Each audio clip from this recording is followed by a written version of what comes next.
দিব্যি দিব্যি বিজেপির উত্তরীয়টা গলায় পরে নিলেন।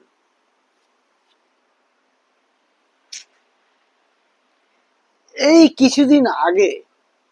কিছুদিন আগেও ভোটের প্রচারের মঞ্চে টিএমসির এমএলএর পাশে বসে একেবারেই টিএমসি বিরোধী প্রধান রাজনৈতিক দল ভারতীয় জনতা পার্টির বিরুদ্ধে সম্পূর্ণ ভাবে প্রচার করা এবং প্রতিদ্বন্দ্বিতায় পরিপূর্ণ ছিলেন।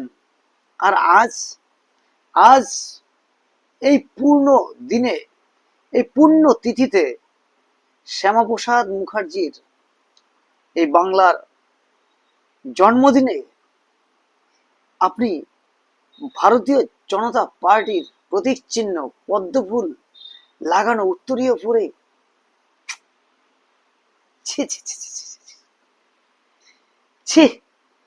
বিবেক বোধ, ন্যূনতম বিবেক বোধ থাকার দরকার। দেখুন,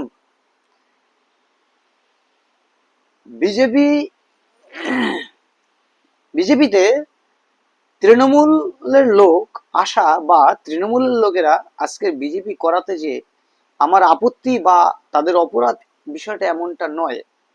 আমার অবজেকশন ওই জায়গাটায়, যারা এত এত চুরি ছিনতাই দুর্নীতি সমস্ত কিছু দেখেও হিন্দুদের উপরে নির্যাতন সমস্ত কিছু দেখেও তৃণমূল দলটা দায়িত্ব সহকারে করেছে শেষ পর্যন্ত। দেখুন, আজ থেকে 15 বছর আগে আমি নিজে তৃণমূল দলের সমর্থক ছিলাম, দায়িত্ব নিয়ে বলছি। আমাদের বর্তমান মুখ্যমন্ত্রী তিনি নিজে তৃণমূল দলের একজন ভারপ্রাপ্ত আধিকারিক ছিলেন, কিন্তু তৎকালীন সময় ছিলেন তার মতাদর্শ বা আমার মতো মানুষের মতাদর্শ কাজে লাগেনি, ঠাঁই পেত না, পাত্তা দিত না। সেই কারণেই তো আস্তে আস্তে আস্তে করে ডিস্টেন্স মেনটেন করে আমাদের মতো মানুষেরা চলে এসেছে। যদিও আমি সরাসরি রাজনীতি কোনো দলেরই করতাম না, ঠিক তেমনি আমাদের মাননীয় মুখ্যমন্ত্রী শুভেন্দু অধিকারী মহাশয়ও কিন্তু দলে থাকতে পারেননি, থাকেননি। কিন্তু আপনি যেটা রাতারাতি কি সুন্দরভাবে বিজেপির উত্তরীয়টা পরে নিলেন আজ। দেখুন, অনেকে দেখেও না দেখার ভান করে, আর অনেকে না দেখার ভান করেও কিন্তু দেখে ফেলেছে। সব দিকে আমার চোখ আছে, আমি নাম বলছি না, কিন্তু নিজের বিবেককে প্রশ্ন করুন। আচ্ছা, সাধারণ মানুষ হয়ে থাকতে কি অসুবিধে আপনাদের বলুন না? কি অসুবিধে সাধারণ মানুষ হয়ে থাকতে? রাজনৈতিক পরিচয় লাগবেই লাগবে। যদি তাই হয় তো একটা দল করতেন তো, তৃণমূল কংগ্রেস। এই দলের লোকরা আবার ভারতীয় জনতা পার্টির সিম্বল লাগানো উত্তরীয় পরে কি করে পড়েন? দলকে ভালো লাগতেই পারে, হয়তো একসময় ভুল বুঝেছিলেন ভারতীয় জনতা পার্টিকে, আজ ভালো লাগছে বা আপনি ভোট দিয়েছেন, হতে পারে। কিন্তু আপনার যে মতাদর্শ, আপনি যে সমাজের যে চিত্র এঁকে নিয়েছেন, আপনি রাতারাতি ঢুকলে ভারতীয় জনতা পার্টির পক্ষে এটা অস্বস্তিকর। এটুকু তো দায় পার্টিকে ভালোবেসে আপনার নেওয়া উচিত, কি বলেন? তাই আমি ভারতীয় জনতা পার্টির ঊর্ধ্বতন কর্তৃপক্ষে এবং আঞ্চলিক কমিটিতে যারা দেখছেন, মন্ডল স্তর থেকে শুরু করে আরো বিভিন্ন গুরুত্বপূর্ণ পদাধিকারীদের বলবো, দলে কিন্তু দলে কিন্তু আস্তে আস্তে আগাছা প্রবেশ করছে। আগাছা প্রবেশ করছে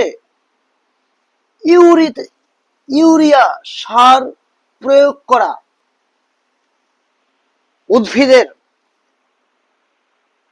প্রবেশ ঘটছে। মনে রাখবেন, ভারতীয় জনতা পার্টির এই যে জয়, এটা কিন্তু কোনো ইউরিয়া সার বা রাসায়নিক সার দিয়ে রাতারাতি উর্বর করা ফসলের মতো নয়।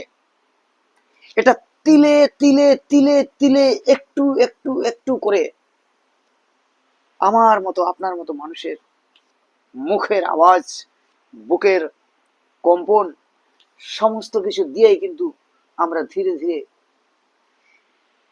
ভারতীয় জনতা পার্টিকে সামনে নিয়ে এসেছি। আমরা সমস্ত সনাতনীরা ঐক্যবদ্ধ হয়েছিলাম মা বোনের ইজ্জত ও ধর্মীয় অস্তিত্ব রক্ষার্থে। যদি কোনো ভারতীয় জনতা পার্টির সদস্য মনে করে থাকেন যে এটা আমাদের জয়, এটা আমাদের ক্যারিশমা, ভুল করছেন, ভুল করছেন, ভুল করছেন, 100% ভুল করছেন। It's competition was only one, Janata versus Mamata. Mamata ব্যানার্জির সরকারের একের পর এক দুর্নীতি এবং নানান রকম বিষয়বস্তুগুলো পাবলিক আর নিতে চায়নি, তাই বিকল্প পথ হিসেবে ভারতীয় জনতা পার্টিকে মানুষ নিয়েছে। তাই এখানে রাজনৈতিক মানুষদের চেয়ে বড় ক্রেডিট এই যে যারা আমাদের মতো ইনফ্লুয়েন্সার ছিল সোশ্যাল মিডিয়া এবং ব্যক্তিগত স্তরে বিভিন্ন জায়গায়, কিন্তু তারা ফিজিক্যালি মেন্টালি মানুষকে প্রভাবিত করেছে, এই সরকারের ভোট আদায়ের ক্ষেত্রে কাজ করেছে। তাই আমি করজোরে অনুরোধ করব, দলটাকে এভাবে নষ্ট করে দেবেন না। যারা এই ধরনের মানসিকতার মানুষ, যারা ভোটের রেজাল্টের আগের মুহূর্ত পর্যন্ত তৃণমূল কংগ্রেস দায়িত্ব সহকারে করেছে, প্লিজ তাদেরকে সাধারণ নাগরিক হিসেবে বাঁচতে দিন। দলে তাদেরকে নেবেন না। আমার মতো মানুষ কিন্তু বিদ্রোহ করবে যেমনটি তৃণমূল দলকে সরানোর জন্য তিলে তিলে তিলে কাজ করেছিলাম, ঠিক তেমনি ভাবে ভারতীয় জনতা পার্টির ভিতরে যদি উল্টো পাল্টা কিছু দেখি, আমি কিন্তু আবার বিদ্রোহ শুরু করব, কথা দিয়ে দিলাম। ধন্যবাদ, খুব ভালো থাকবেন। আমি আপনাদের স্নেহের ও ভালোবাসার কবি সুব্রত মিত্র। বন্দে মাতারাম, জয় হিন্দ, জয় ভারত, জয় পশ্চিমবঙ্গ। ধন্যবাদ।